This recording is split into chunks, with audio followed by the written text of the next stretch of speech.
Je vais être très simple. Beaucoup de gens sont fatigués, vraiment fatigués. Pas juste parce qu'ils manquent de sommeil, fatigués à l'intérieur. Et parfois, même la foi peut devenir fatigante. Pas parce qu'on n'aime plus Dieu, mais parce qu'on a l'impression qu'il faut toujours faire un peu plus.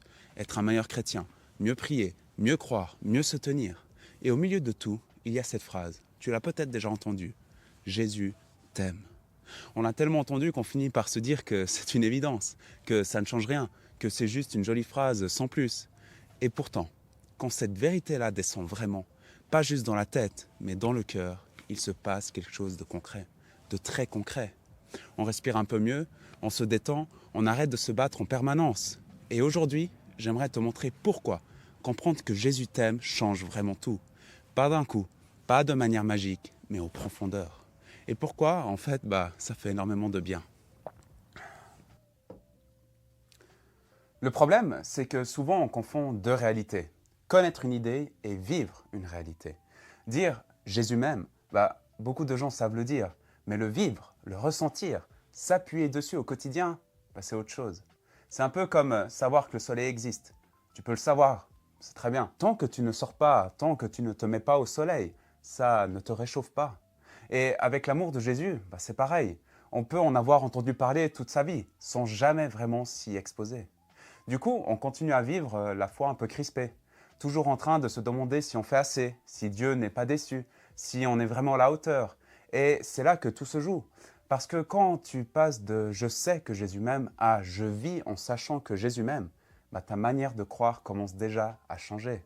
Quand tu comprends vraiment que Jésus t'aime, il ne se passe pas un feu d'artifice, il se passe quelque chose de beaucoup plus simple et de beaucoup plus profond. Tu te détends, vraiment, à l'intérieur. Tu n'es plus constamment en train de te demander si tu fais assez pour Dieu, si ta prière est correcte, si ta foi est assez forte. La relation devient plus simple, plus vraie. Dieu n'est plus quelqu'un devant qui tu dois te justifier. Il devient quelqu'un devant qui tu peux respirer. Et ça change tout. Parce qu'une fois vécu dans la peur, ça fatigue.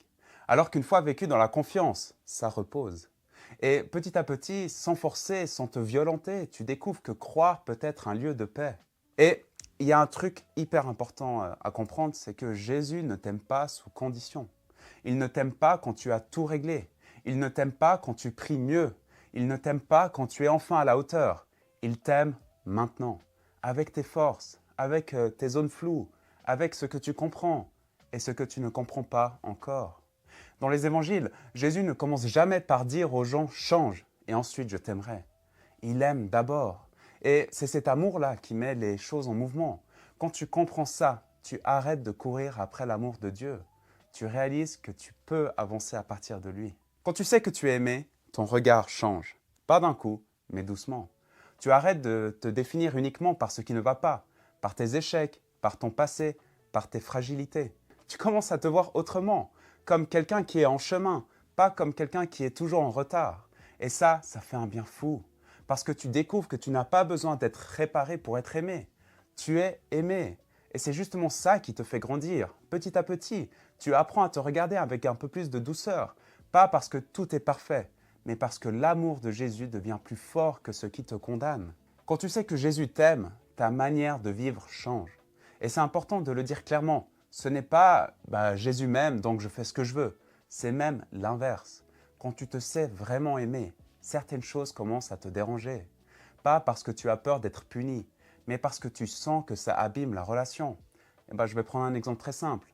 Quand tu aimes vraiment quelqu'un, tu pourrais techniquement faire n'importe quoi, mais tu ne le fais pas. Pas par obligation, mais par amour. Tu fais attention à ce que tu dis, à ce que tu regardes, à ce que tu nourris dans ton cœur. Parce que tu veux rester proche, parce que tu ne veux pas mettre de distance. Avec Jésus, c'est exactement ça. Tu ne changes pas pour gagner son amour. Tu changes parce que tu n'as plus envie de perdre cette proximité. Parce que tu goûtes à quelque chose de bon, de vivant, de vrai. Et du coup, le péché n'est plus juste une règle enfreinte. Elle devient quelque chose qui te refroidit, qui t'éloigne, qui te coupe. Et là, la foi devient plus profonde, moins basée sur la peur, plus basée sur le désir d'être uni. Et oui, tu tombes encore, mais tu ne banalises plus. Tu reviens plus vite, parce que tu sais que la relation est précieuse. Et c'est là le paradoxe. L'amour de Jésus ne te donne pas moins d'exigence, il t'en donne une plus grande, mais une exigence qui fait grandir, pas qui écrase. Quand tu sais que tu es aimé, ça déborde forcément sur les autres.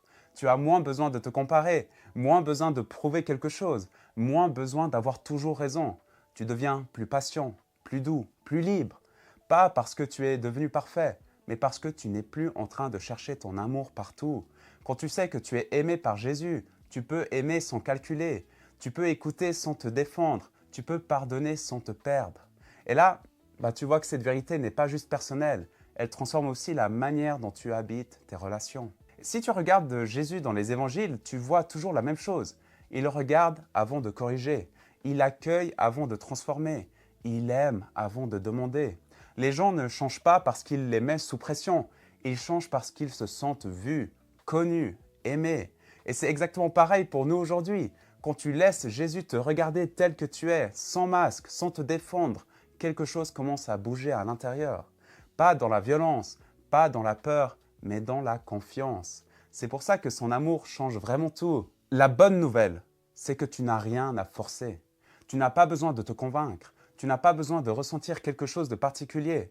Tu n'as pas besoin d'y arriver parfaitement. Il s'agit surtout de t'y exposer. Revenir souvent aux évangiles. Regarder comment Jésus parle aux gens, comment il les rejoint là où ils en sont. Et de te rappeler que ce regard-là, cette parole-là, cette douceur-là, elle est aussi pour toi.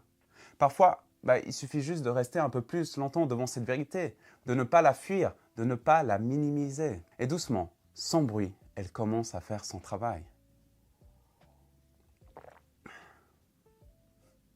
Si je devais résumer, savoir que Jésus t'aime ne règle pas tout d'un coup, mais ça change tout en profondeur. Ça change la façon dont tu avances, la façon dont tu tombes, la façon dont tu te relèves. Tu ne vis plus contre Dieu, tu vis avec lui. Alors, garde cette question avec toi cette semaine. Et si c'était vraiment vrai pour moi? Et si Jésus m'aimait vraiment là, maintenant?